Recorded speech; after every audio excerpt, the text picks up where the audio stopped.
거대한 아가리가 시야를 가득 메웠다.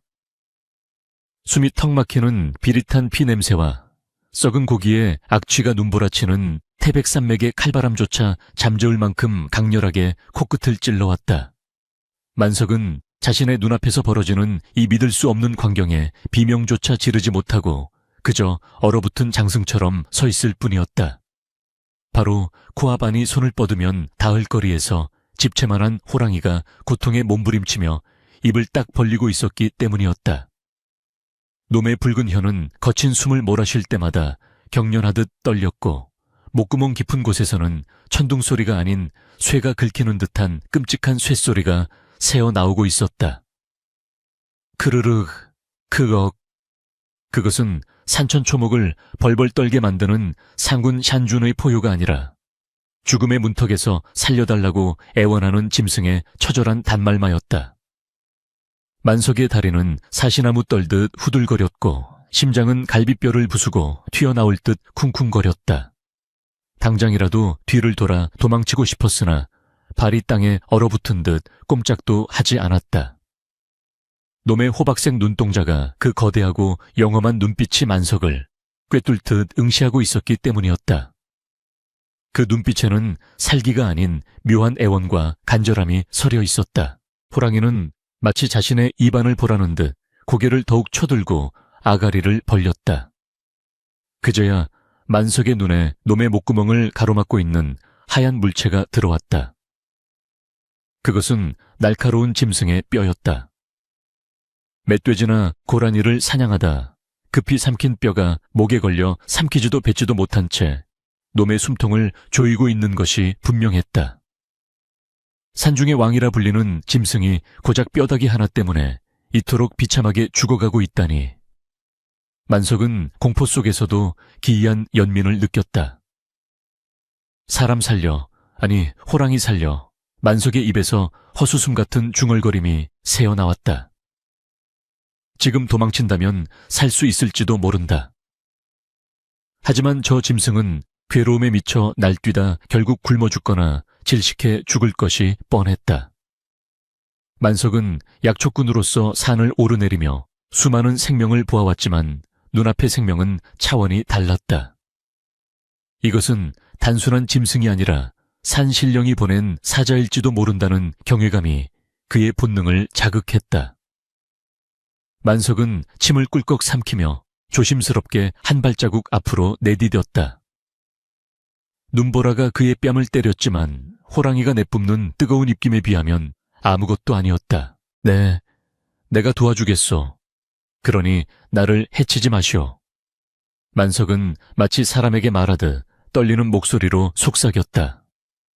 호랑이는 알아들었다는 듯 괴로움에 몸부림치던 것을 멈추고 거친 숨만 몰아쉬며 만석을 기다렸다.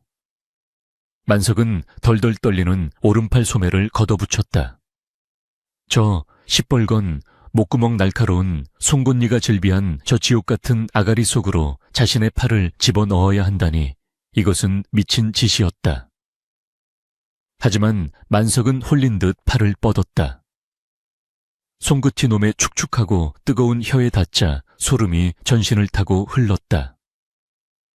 호랑이의 입안은 용광로처럼 뜨거웠고 끈적한 타액이 손을 휘감았다. 만석은 숨을 멈추고 팔을 더 깊숙이 찔러 넣었다. 팔꿈치까지 놈의 입안으로 들어갔을 때 손가락 끝에 단단하고 거친 뼈의 감촉이 느껴졌다. 이것이구나. 만석은 속으로 외치며 뼈를 단단히 움켜쥐었다.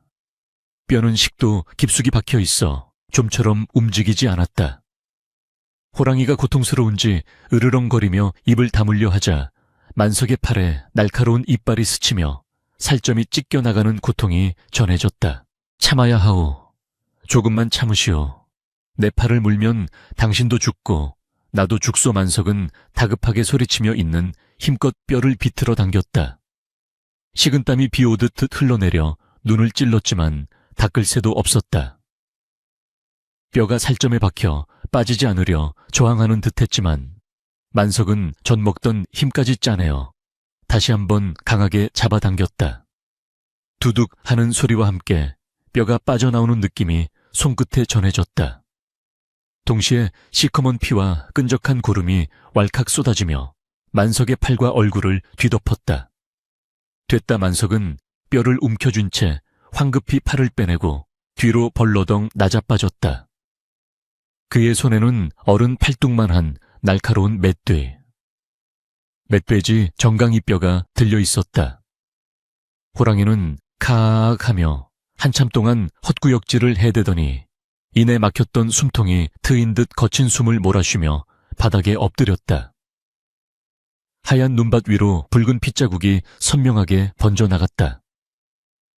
만석은 가쁜 숨을 몰아쉬며 자신의 팔을 내려다보았다. 이빨에 긁힌 상처에서 피가 흐르고 있었지만 다행히 뼈는 부러지지 않았다. 살아있다는 안도감에 다리가 풀려 일어설 수가 없었다. 한참을 그렇게 엎드려 있던 호랑이가 천천히 몸을 일으켰다. 거대한 그림자가 만석을 덮쳤다. 만석은 이제야말로 잡아먹히는 것이 아닌가 싶어 질끈 눈을 감았다. 그러나 예상했던 날카로운 이빨 대신 거친 혀가 만석의 피 묻은 손을 핥는 감촉이 느껴졌다. 까칠하면서도 따뜻한 그 느낌에 만석은 조심스레 눈을 떴다. 호랑이는 만석의 바로 코앞에서 그를 내려다보고 있었다. 금방이라도 사람을 찢어밟힐 수 있는 맹수였지만 지금 그 눈빛은 더할 나위 없이 온화하고 깊었다. 마치 늙은 선비가 제자를 바라보듯 혹은 부모가 자식을 바라보듯 그 억한 눈빛이었다. 놈은 만석의 얼굴을 한번 쓱 훑어보고는 낮은 울음소리를 내며 천천히 몸을 돌렸다. 그리고는 눈보라가 몰아치는 숲속으로 소리도 없이 유유히 사라져갔다. 하얀 설원 위에 찍힌 거대한 발자국만이 방금 전의 일이 꿈이 아니었음을 증명하고 있었다. 만석은 호랑이가 사라진 쪽을 향해 멍하니 앉아 있다가 한참 뒤에야 정신을 차리고 주섬주섬 약초 망태기를 챙겼다. 태백산맥 줄기 아래 찢어질 듯 가난한 오두막으로 돌아오는 길은 멀고도 험했다. 만석의 본래 처지는 기구하기 짝이 없었다. 늙고 병든 노모를 모시고 사는 그는 남들이 가지 않는 험한 절벽이나 깊은 골짜기를 뒤져 약초를 캐는 것으로 근근히 입에 풀칠을 하고 있었다.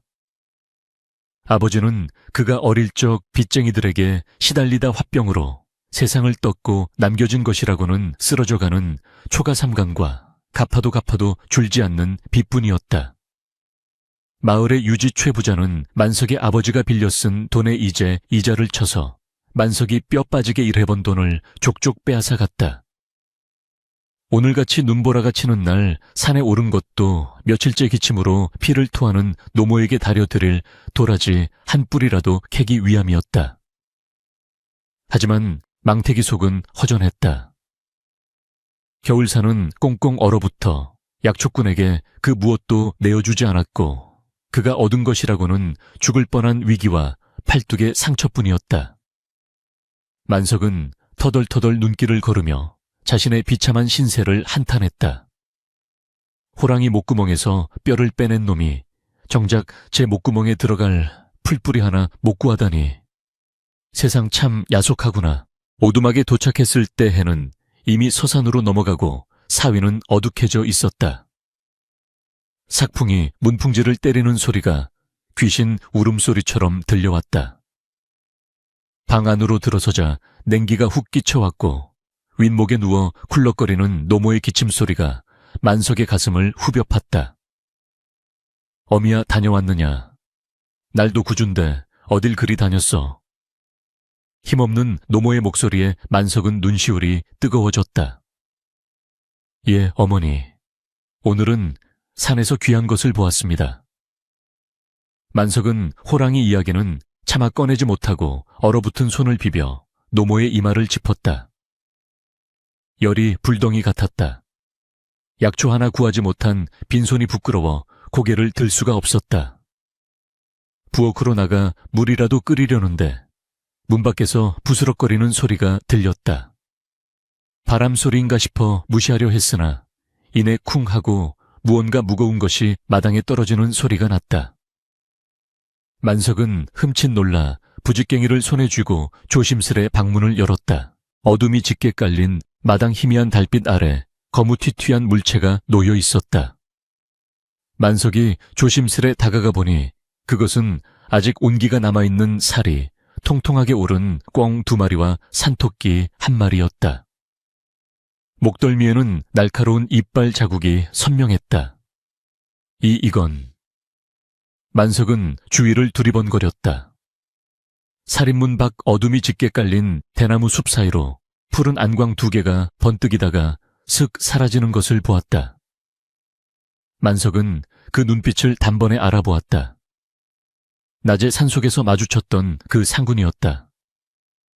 놈이 은혜를 갚으러 온 것이었다. 만석은 털썩 무릎을 꿇었다.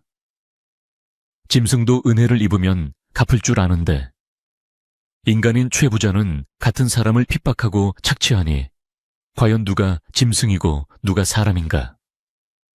만석은 꿩을 들어 올리며 뜨거운 눈물을 흘렸다. 이것이면 며칠간 노모에게 고깃국을 끓여 드릴 수 있을 터였다. 하늘이 무너져도 솟아날 구멍이 있다더니 그 구멍은 다름 아닌 호랑이의 아가리였던 모양이다. 하지만 만석은 아직 알지 못했다. 오늘 밤 찾아온 이 뜻밖의 선물이 앞으로 그의 인생을 송두리째 뒤흔들 거대한 운명의 소용돌이가 될 것임을. 어둠 속에서 호랑이가 사라진 방향을 향해 만석은 깊고 긴 절을 올렸다. 그날 밤 이후로 만석의 오두막 마당은 하루도 비어있는 날이 없었다. 어둠이 짙게 깔리고 사위가 고요해지면 어김없이 밖에서 툭 하고 무언가 떨어지는 소리가 들려왔다. 처음에는 꿩이나 산토끼 같은 작은 짐승들이었으나 날이 갈수록 그 크기와 종류가 다양해졌다. 어느 날은 살이 통통하게 오른 노루가 놓여 있었고 또 어느 날은 멧돼지의 뒷다리가 통째로 놓여 있기도 했다. 만석은 매일 아침 마당에 나가 산신령이 보낸 아니 그 거대한 호랑이가 보낸 선물을 수습하며 산 쪽을 향해 깊은 절을 올렸다. 덕분에 피골이 상접했던 노모의 얼굴에는 화색이 돌기 시작했고 만석의 밥상에도 기름진 고깃국이 끊이지 않게 되었다. 마을 사람들은 만석의 집에서 매일같이 구수한 고기 굽는 냄새가 풍겨나오자 수군거리기 시작했다. 저 찢어지게 가난한 약초꾼 놈이 무슨 수로 매일 고기를 먹는단 말인가. 혹시 도적질이라도 하는 게 아닐까. 시기와 질투가 섞인 소문이 꼬리에 꼬리를 물고 퍼져나갔지만 만석은 호랑이와의 신의를 지키기 위해 그저 산신령님이 굽어 살피신 덕분이라고만 둘러댈 뿐이었다. 그러던 어느 날 밤이었다. 평소처럼 둔탁한 소리가 나는 대신 마치 소미불을 내려놓듯 사락하는 아주 미세한 소리가 문 밖에서 들려왔다. 만석이 예감을 느끼고 문을 열었을 때 마당에는 짐승의 사체가 아닌 푸른 이끼에 쌓인 작은 보따리 같은 것이 놓여 있었다. 조심스러운 손길로 이끼를 걷어내던 만석의 눈이 휘둥그레졌다. 그 속에는 사람의 형상을 완벽하게 갖춘 뿌리에서 황금빛 석이 아르이 키가 뿜어져 나오는 듯한 산삼 한 뿌리가 놓여 있었다. 그것은 평생 산을 탄 신만이들도 꿈에서조차 보기 힘들다는 천년 묵은 동자삼 통지센이었다. 손가락만 한 크기였지만 그 영롱한 자태와 코끝을 맴도는 그윽한 향기는 이것이 범상치 않은 물건임을 단번에 알게 해주었다. 호랑이는 자신의 목숨을 구해준 은인에게 산중 최고의 보물을 바친 것이다. 만석은 떨리는 손으로 산삼을 들어 올렸다. 이 귀한 것을 노모에게 다려드린다면 10년 묵은 병마도 씻은 듯이 나을 것이 분명했다. 하지만 세상의 비밀은 영원히 감출 수 없는 법이라 했던가. 만석이 노모를 위해 산삼을 다릴 약탕기를 구하러 읍내 약재상에 들렀을 때 그만 실수를 하고 말았다. 산삼의 기운이 워낙 강한 탓에 약재상 주인이 만석의 몸에서 나는 향기만 맡고도 단박에 귀물이 있음을 눈치챈 것이다. 이복의 잔에 몸에서 나는 이 향은 예사 약초 냄새가 아닌데 혹시 귀한 것을 얻었는가? 약재상의 집요한 추궁에 순박한 만석은 엉겁결에 산삼 이야기를 흘리고 말았고 약재상의 눈은 탐욕으로 번들거렸다. 그는 겉으로는 축하한다며 웃어 보였지만 만석이 가게를 나서자마자 머슴을 시켜 마을의 유지 최부자에게 이 사실을 알렸다. 최부자는 고을 형암과도 호영호재하며 지내는 권력가이자 소장농들의 고효를 짜내어 부를 축적한 악명 높은 탐관오리 같은 존재였다. 그는 자신의 영토 근처에 있는 모든 산의 물건은 다 자신의 것이라는 억지 논리를 펴는 위인이었다. 최부자의 귀에 천년 묵은 동자삼 이야기가 들어가자마자 그의 탐욕스러운 눈초리가 뱀처럼 가늘어졌다. 뭐라, 그 땡전 한 푼 없는 만석놈이 동자삼을 가지고 있다고 그놈이 산을 타봤자 내 땅 근처를 맴돌았을 터인데 감히 내 산의 보물을 도둑질했단 말이냐. 최부자는 즉시 건장한 산호비들을 이끌고 만석의 오두막으로 들이닥쳤다. 만석이 노모를 위해 정성스럽게 약탕기에 물을 붓고 있던 찰나였다. 여봐라, 저 도둑놈을 당장 포박해라. 우르르 몰려든 장정들이 만석을 거칠게 밀치고 집안을 쑥대밭으로 만들었다. 늙은 어머니는 비명을 지르며 쓰러졌고 만석은 저항할 새도 없이 땅바닥에 처박혔다. 그들은 방 안을 샅샅이 뒤져 기어이 장롱 깊숙이 숨겨둔 동자삼을 찾아내고야 말았다. 최부자는 비단 보자기에 쌓인 산삼을 보며 입가에 야비한 미소를 지었다. 오호라, 이 영롱한 자태를 보아라. 내 칠순 잔치에 쓰려고 하늘이 점지해둔 것을 이 천한 놈이 가로채려 했구나. 만석은 흙투성이가 된 채 울부짖었다. 날이 억울합니다. 그것은 제가 훔친 것이 아닙니다. 산군께서, 산속의 호랑이가 제게 은혜를 갚고자 물어다 준 것입니다. 제발 돌려주십시오. 병드신 어머니를 살릴 유일한 약입니다. 만석의 절규에 최부자는 콧방귀를 뀌며 비웃었다. 호랑이가 허허 지나가던 개가 웃을 일이로구나. 짐승이 은혜를 갚는다는 말을 믿으란 말이냐. 내 놈이 훔친 죄를 감추려고 말도 안 되는 거짓부렁을 늘어놓는구나. 감히 호랑이를 팔아먹다니 내 놈은 도둑질의 사기까지 치는 아주 질 나쁜 놈이다.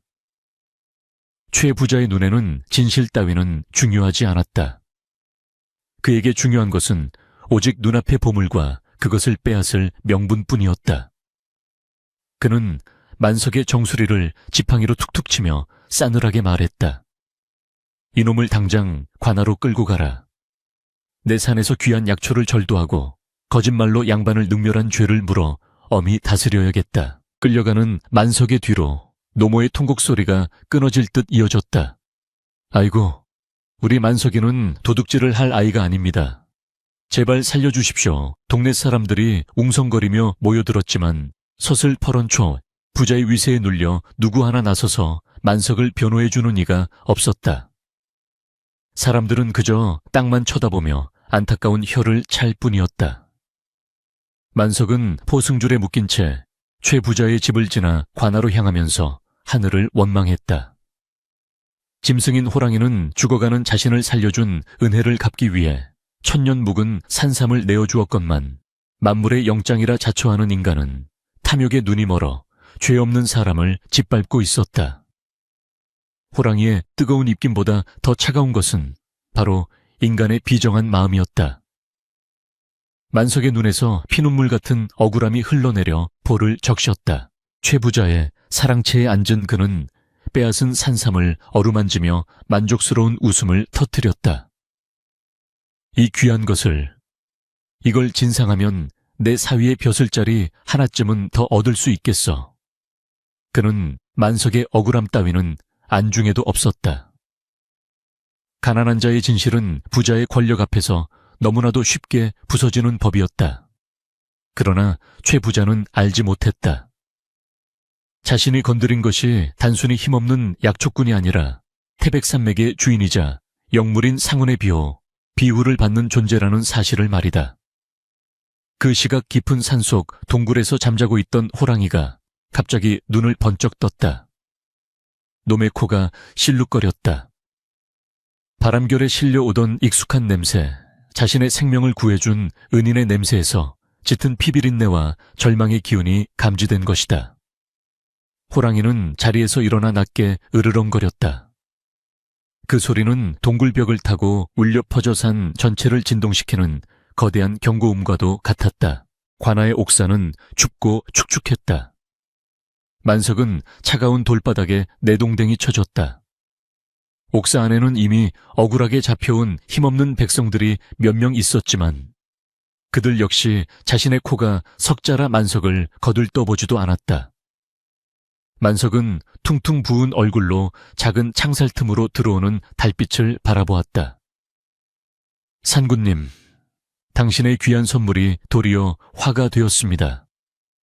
제 어리석음을 용서하십시오.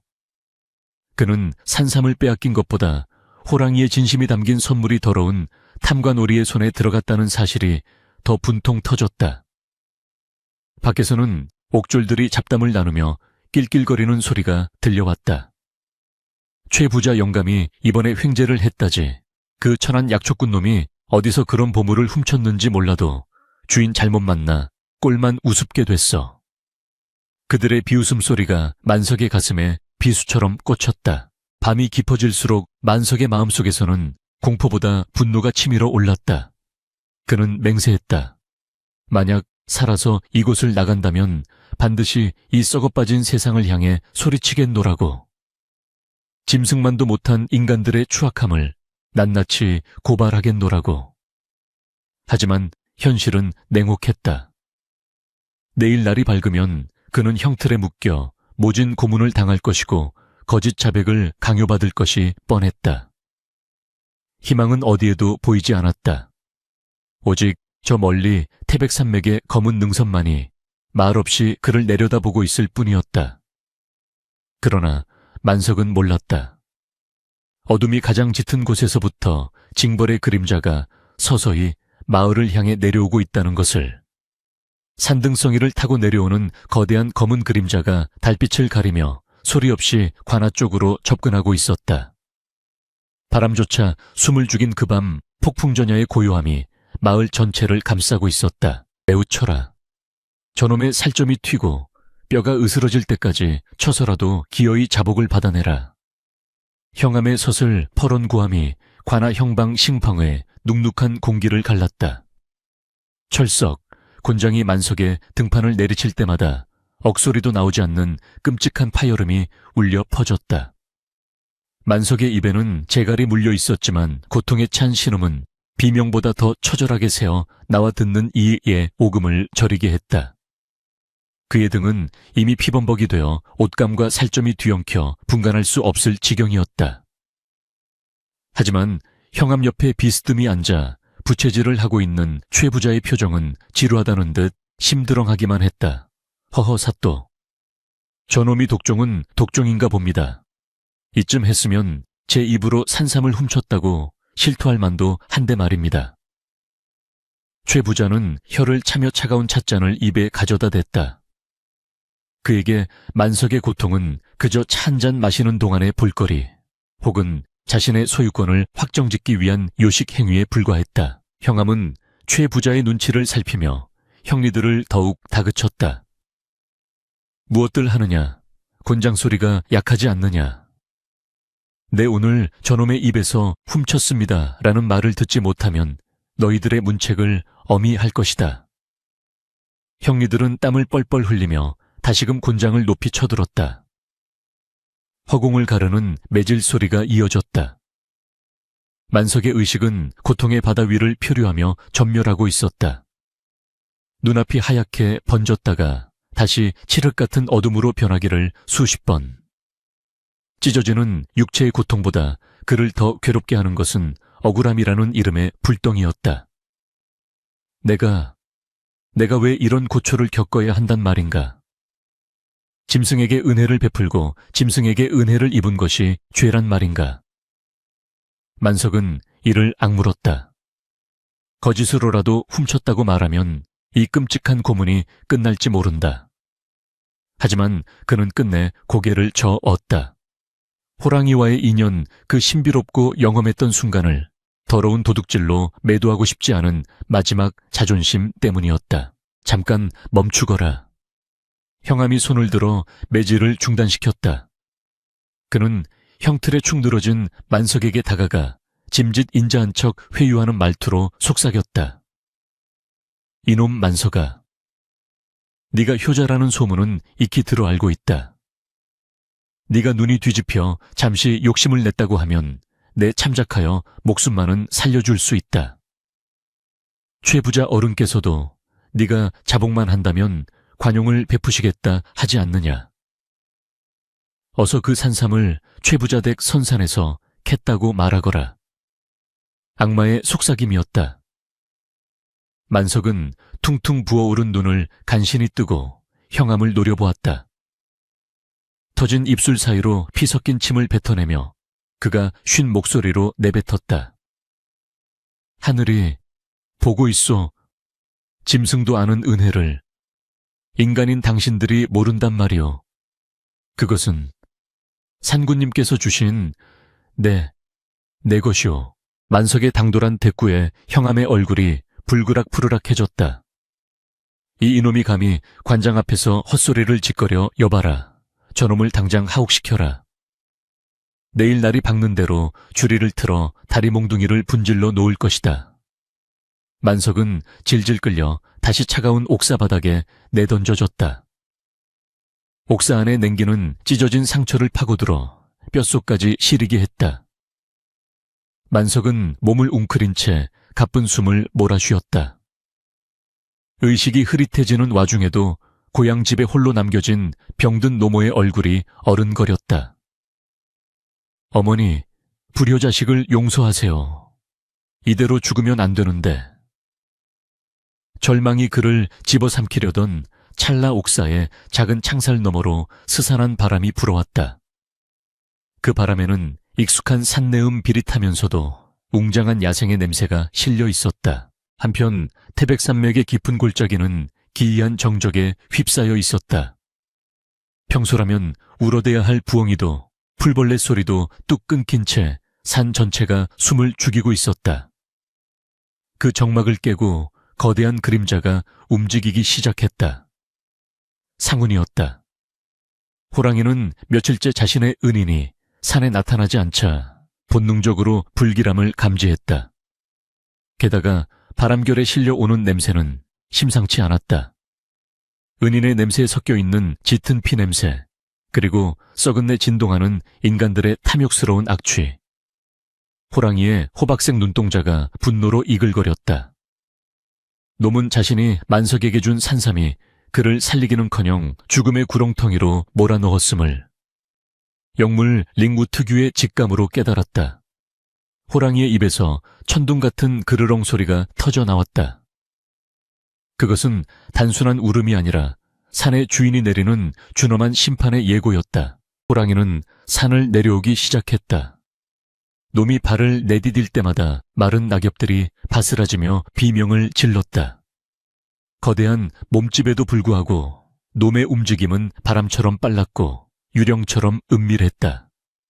상이 슬게 사는 짐승들은 상운의 살기에 질려 굴속 깊이 숨어들었고 마을 어귀를 지키던 똥개들마저 꼬리를 말아놓고 낑낑거리며 마루 밑으로 기어들어갔다.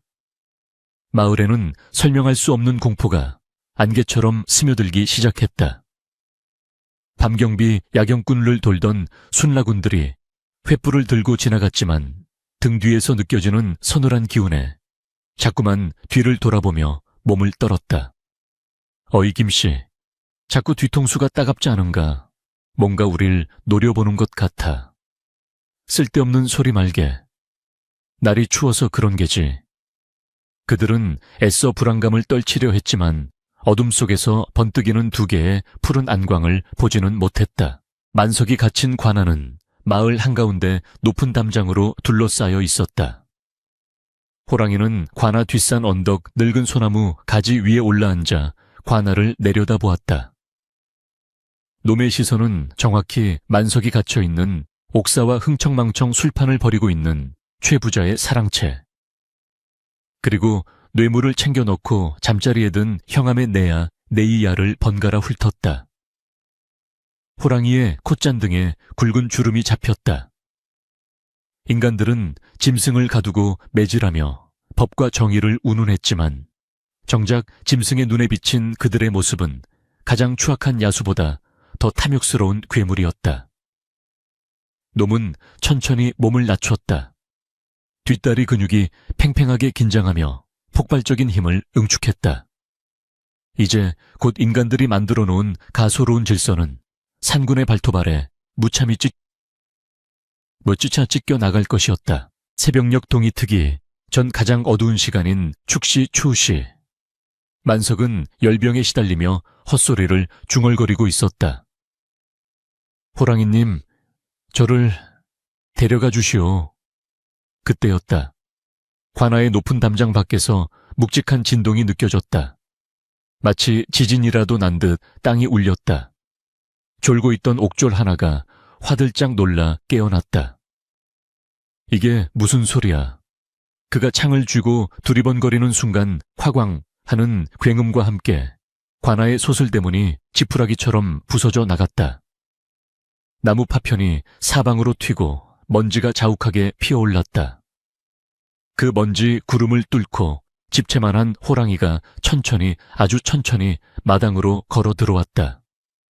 놈의 입에서 뿜어져 나오는 하얀 입김이 새벽 공기 속에서 뱀처럼 또아리를 틀었다.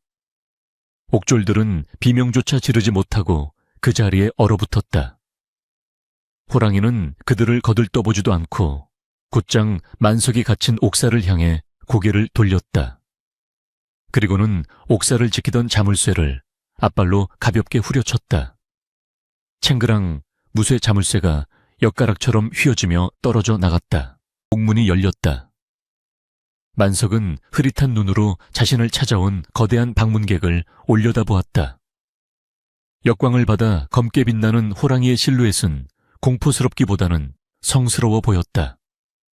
호랑이는 옥사 안으로 머리를 들이밀고 피투성이가 된 만석의 얼굴을 거친 혀로 조심스럽게 핥았다. 까슬까슬한 감촉이 닿자 만석의 눈에서 뜨거운 눈물이 왈칵 쏟아졌다. 오셨습니까? 정말 저를 잊지 않고 오셨습니까? 호랑이는 낮은 목울림 소리를 내며 만석을 위로했다. 놈의 눈빛은 말하고 있었다. 기다려라. 내 너의 억울함을 씻어주고 저 오만한 인간들에게 진정한 공포가 무엇인지 가르쳐주마. 호랑이는 다시 고개를 돌려 관아의 안쪽 형암과 최 부자가 있는 곳을 향해 시선을 고정했다. 이제부터는 자비 없는 사냥의 시간이었다. 산군의 포효가 새벽 하늘을 찢어발기며 잠든 마을을 깨웠다. 크앙. 그 소리는 단순한 울음이 아니라 부패한 인간 세상을 향한 자연의 준엄한 호통이었다. 관아는 순식간에 아수라장이 되었다. 산군이다 상운이 내려왔다. 횃불을 들고 달려나온 나졸들은 집채만한 호랑이의 위용에 질려 창 한 번 제대로 뻗어보지 못하고 꽁무니를 뺐다. 어떤 이는 너무 놀라 다리가 풀려 주저앉았고 어떤 이는 바지에 오줌을 지리며 개구멍으로 기어 나가기 바빴다.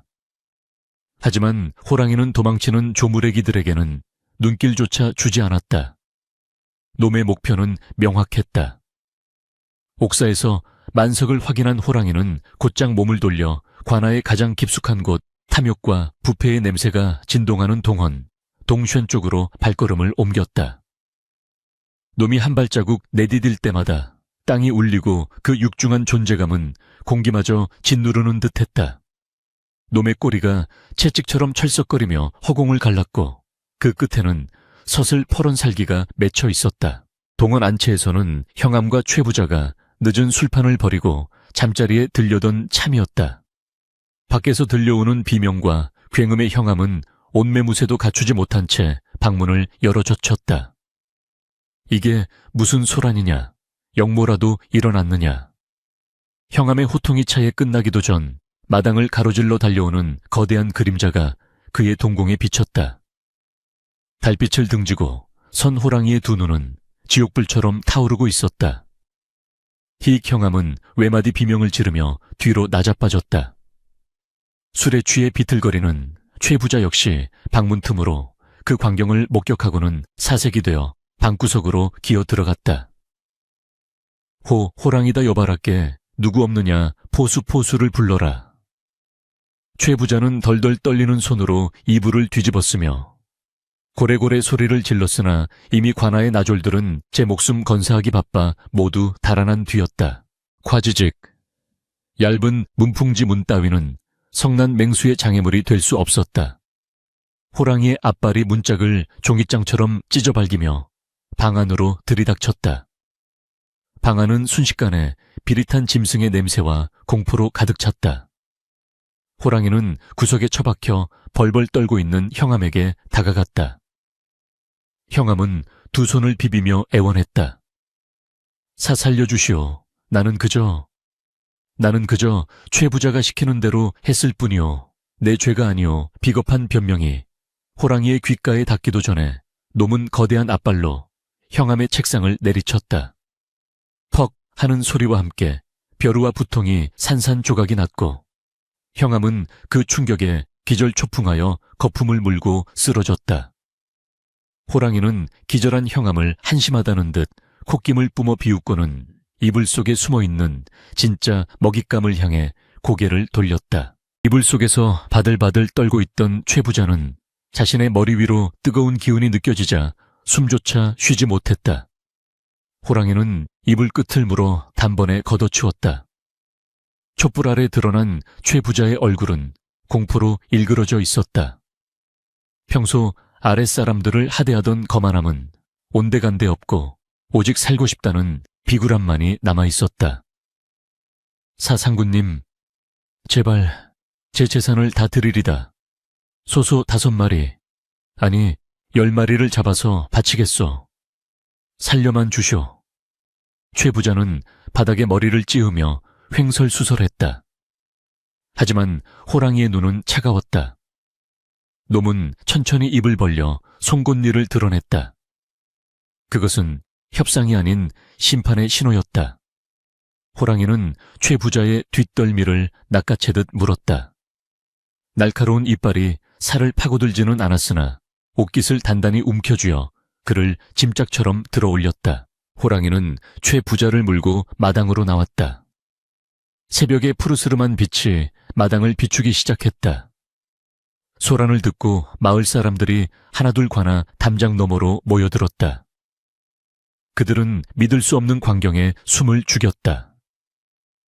평소 마을을 주름잡던 천하의 최 부자가 똥강아지처럼 호랑이 입에 대롱대롱 매달려 있는 것이 아닌가. 호랑이는 최 부자를 마당 한가운데 내동댕이 쳤다. 그리고 옥사 쪽을 향해 짧게 크르릉 하고 울었다. 그 소리에 맞춰 옥졸들이 도망쳐 텅 빈 옥사에서 만석이 비틀거리며 걸어 나왔다. 피투성이가 된 만석을 본 마을 사람들은 웅성거리기 시작했다. 만석이다, 만석이가 살아있다. 호랑이가 만석이를 구해주려고 최 부자를 잡아온 게야. 호랑이는 앞발로 최 부자의 가슴을 짓눌렀다. 으윽, 최 부자의 입에서 고통 섞인 신음이 터져 나왔다. 호랑이는 만석과 최 부자를 번갈아 보며 으르렁거렸다. 마치 진실을 말하지 않으면 당장이라도 숨통을 끊어놓겠다는 듯한 기세였다. 최 부자는 압도적인 공포 앞에서 더 이상 버틸 수 없었다. 그는 만석을 향해 손을 뻗으며 울부짖었다. 내가 잘못했네. 만석이 자네 물건이 많네. 내가 욕심이 나서 내가 훔친 것이라 거짓말을 했네. 저 산삼은 자네가 호랑이에게 받은 것이 맞아. 제발 저 짐승 좀 치워주게. 아이고, 나 죽네. 최 부자의 자백이 관아 마당에 쩌렁쩌렁 울려 퍼졌다. 담장 너머에서 지켜보던 마을 사람들은 경악과 탄식을 쏟아냈다. 세상에, 최 부자가 도둑놈이었어 죄 없는 만석이를 저리 모함하다니 천벌을 받을 놈. 진실이 밝혀지자 호랑이는 짓누르고 있던 앞발을 거두었다. 하지만 심판은 아직 끝나지 않았다. 놈은 최 부자의 오른쪽 다리를 덥석 물었다. 아, 끔찍한 비명이 새벽 하늘을 갈랐다. 뼈가 으스러지는 소리가 들려왔다. 호랑이는 목숨을 빼앗는 대신 평생 지울 수 없는 징벌의 표식을 남긴 것이다. 다시는 그 더러운 다리로 남의 것을 탐하러 다니지 못하게 하겠다는 듯 호랑이는 최 부자의 다리를 무참히 망가뜨렸다. 최 부자는 고통에 몸부림치다 기절해버렸다. 그것을 지켜보던 만석은 절뚝거리며 호랑이에게 다가갔다. 그는 두려움 없이 호랑이의 피 묻은 주둥이를 어루만졌다. 고맙습니다, 상군님. 이 미천한 놈의 억울함을 풀어주셔서 정말 고맙습니다. 만석의 눈물방울이 호랑이의 코털에 떨어졌다. 호랑이는 거친 숨을 몰아쉬며 만석의 뺨을 한 번 핥아주었다. 그 거친 혀의 감촉은 만석에게 더 없는 위로였다. 놈은 쓰러진 최 부자와 난장판이 된 관아를 뒤로하고 천천히 몸을 돌렸다. 동이 터오며 붉은 해가 태백산맥 위로 솟아오르고 있었다. 호랑이는 그 아침 햇살을 받으며 유유히 관아 정문을 빠져나갔다. 수백 명의 사람들이 지켜보고 있었지만 아무도 감히 그 앞을 가로막거나 소리를 지르지 못했다. 그것은 맹수에 대한 공포가 아니라 정의를 행한 영물에 대한 경외심 때문이었다. 호랑이는 마을 어귀를 지나 산으로 향하는 길목에서 잠시 멈춰 섰다. 그리고 다시 한번 뒤를 돌아 만석을 응시했다. 잘 살거라. 이제 너를 괴롭힐 자는 없을 것이다. 놈의 눈빛이 그렇게 말하는 듯했다. 이윽고 호랑이는 한 번의 도약으로 숲속으로 사라졌다. 바람처럼 나타나 폭풍처럼 심판하고 안개처럼 사라진 산군의 뒷모습을 보며 만석은 그 자리에 털썩 주저앉아 오열했다. 관아 마당에는 정막만이 감돌았다. 잠시 후 정신을 차린 사람들이 담장을 넘어 들어와 만석을 부축했다. 기절했던 형암이 깨어나 상황을 파악하고는 얼굴이 흑빛이 되어 도망치듯 내하로 숨어버렸다. 다리가 으스러진 최 부자는 노비들의 등에 엎여 병원으로 실려갔으나 그의 명예와 위세는 이미 호랑이의 발톱 아래 산산조각이 난 뒤였다. 사람들은 쑥대밭이 된 관아를 보며 혀를 찼다. 짐승이 사람보다 낫다더니 옛말 틀린 거 하나 없다. 하늘이 무심치 않아 산군을 보내 벌을 내리신 개야. 그날 아침 태백산맥 아래 마을에는 새로운 전설이 쓰였다. 탐욕스러운 인간을 응징하고 약한 자를 구한 호랑이의 이야기는 갓 떠오른 태양처럼 사람들의 마음속에 뜨겁게 새겨졌다. 만석은 찢어진 옷자락을 여미며 호랑이가 사라진 산을 향해 깊고 긴 절을 올렸다. 그의 퉁퉁 부은 눈에서는 이제 억울함이 아닌 감사의 눈물이 흐르고 있었다. 태백산맥 줄기를 타고 내려온 상군 샨준. 의 준엄한 심판이 지나간 후 고을에는 거짓말처럼 평화가 찾아왔다. 그것은 단순히 소란이 멈춘 정적이 아니라 뒤틀렸던 세상의 이치가 제자리로 돌아오는 사필규정, 12기 정의의 고요함이었다. 관아의 형함은 호랑이의 위세에 혼이 쏙 빠져 날이 밝자마자 만석의 무죄를 선포하고 빼앗았던 동자삼을 정중히 돌려주었다. 아니 돌려주었다기보다는 뜨거운 감자라도 되는 양 황급히 떠넘겼다는 편이 옳을 것이다. 이건 자네 물건일세. 내 다시는 자네 근처에 얼씬도 하지 않을 테니 제발 그 상우님께 잘 좀 말씀드려주게. 형암은 사시나무 떨듯 떨며 만석에게 읍소했고 만석은 피투성이가 된 몸을 이끌고 묵묵히 산삼을 받아 들었다.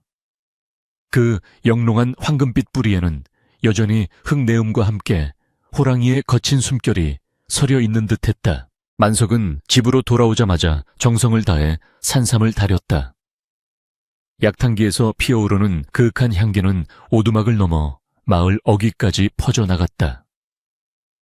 죽 한 모금 넘기지 못하고 사경을 헤매던 노모는 아들이 눈물로 달여온 그 약물을 마시고는 기적처럼 눈을 떴다. 천년의 세월을 품은 동자삼의 약효는 실로 신비로웠다.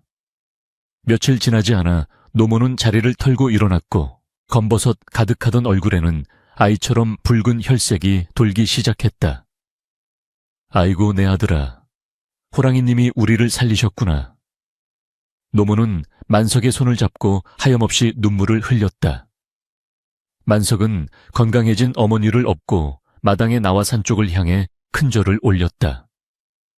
비록 눈에 보이지는 않았으나 저 멀리 험준한 능선 어딘가에서 상군이 그들을 흐뭇하게 내려다보고 있을 것만 같았다. 반면 탐욕의 화신이었던 최 부자의 가문은 급격히 몰락의 길을 걸었다. 호랑이에게 물린 다리는 용하다는 의원들이 백방으로 약을 썼음에도 끝내 제대로 아물지 않았다. 그는 평생을 지팡이에 의지해야 하는 절름발이 신세가 되었고 밤마다 호랑이가 나타나 자신을 물어뜯는 악몽에 시달리며 비명을 질러댔다. 호랑이가 온다, 저리 가라. 내 돈 다 가져가라. 최 부자의 광기 어린 고함 소리는 담장을 넘어 마을 사람들의 비웃음거리가 되었다. 게다가 그가 부정하게 축제했던 재산들은 관아의 제조사를 받게 되어 대부분 국고로 환수되거나 그동안 억울하게 땅을 빼앗겼던 소장농들에게 돌아갔다. 권세와 재물 건강까지 모두 잃은 최 부자는 자신의 기와집 사랑방 구석에서 짐승처럼 웅크린 채 쓸쓸하고 비참한 여생을 보내야 했다. 사람들은 그의 몰락을 두고 수군거렸다. 인간이 짐승보다 못하면 짐승에게 심판받는 법이다. 그것은 마을에 전해 내려오는 살아있는 교훈이 되었다. 세월은 유수와 같이 흘렀다. 만석은 호랑이가 준 기회를 허투루 쓰지 않았다. 그는 산삼을 다리고 남은 잔뿌리와 잎을 팔아 작은 밭을 장만했고 성실하게 농사를 지어 가세를 일으켰다. 하지만 그는 최 부자처럼 곳간을 채우는데 급급하지 않았다.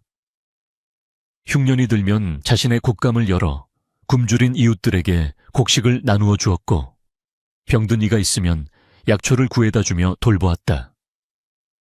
마을 사람들은 만석을 살아있는 부처라 칭송했지만 만석은 그럴 때마다 손사래를 치며 말했다.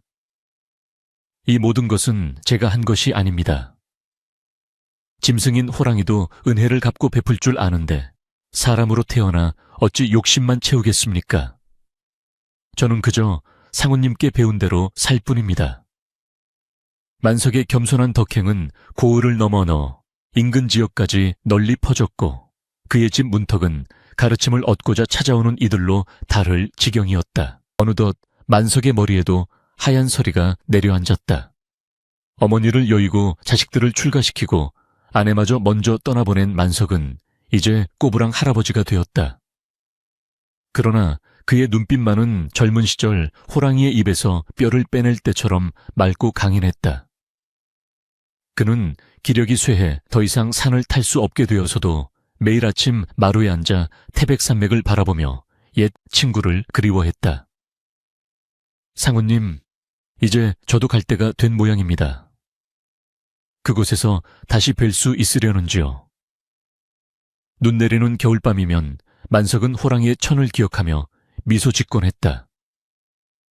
그러던 어느 해 겨울 유난히 한방눈이 펑펑 쏟아지던 밤 만석은 잠자듯 평온한 얼굴로 이승의 소풍을 마쳤다. 향년 90세, 천수 티안슈를 누린 복된 죽음이었다. 만석의 장례는 온 마을 사람들의 애도 속에 치러졌다. 상여가 나가는 길에는 남녀노소 할 것 없이 나와 통곡했고 만석의 은혜를 입었던 수많은 이들이 상복을 입고 그 뒤를 따랐다. 묘지는 만석이 평생 그리워했던 태백산맥이 가장 잘 보이는 양지바른 언덕에 마련되었다. 봉분이 만들어지고 제사가 끝난 뒤 사람들은 날이 어두워지자 아쉬운 마음을 뒤로하고 하나둘 산을 내려갔다. 사위는 칠흑 같은 어둠에 잠겼고 하얀 눈만이 소복이 쌓여 무덤가를 덮어주고 있었다. 그날 밤 마을 사람들은 잠결에 기이한 소리를 들었다. 처음에는 산바람 소리인가 싶었으나 귀를 기울일수록 그것은 짐승의 울음소리였다. 하지만 맹수의 포효처럼 사납거나 무섭지 않았다. 그것은 마치 자식을 잃은 어미의 통곡처럼 혹은 오랜 벗을 떠나보내는 나그네의 탄식처럼 구슬프고 애절하게 밤하늘을 울렸다. 크으응, 어으응. 그 소리는 밤새도록 끊이지 않고 사냐에 메아리쳤다. 마을의 노인들은 잠자리에서 일어나 방문을 열고 산 쪽을 향해 합장했다. 산군님이 오셨구려. 만석 영감을 배웅하러 오셨어. 다음 날 아침 만석의 무덤을 찾은 사람들은 놀라운 광경을 목격했다. 하얗게 눈이 덮인 봉분 주위에 사람의 것이라고는 믿기 힘든 거대한 발자국들이 수없이 찍혀 있었던 것이다. 발자국은 무덤을 몇 바퀴나 돌며 배회한 흔적이었고 무덤 앞 상석, 추앙시 위에는 갓 잡은 꿩 한 마리가 얌전히 놓여 있었다. 그것은 호랑이가 떠나는 친구에게 바치는 마지막 노잣돈이자 이승에서의 인연을 마무리하는 작별의 선물이었다. 사람들은 그 발자국을 보며 숙연해졌다.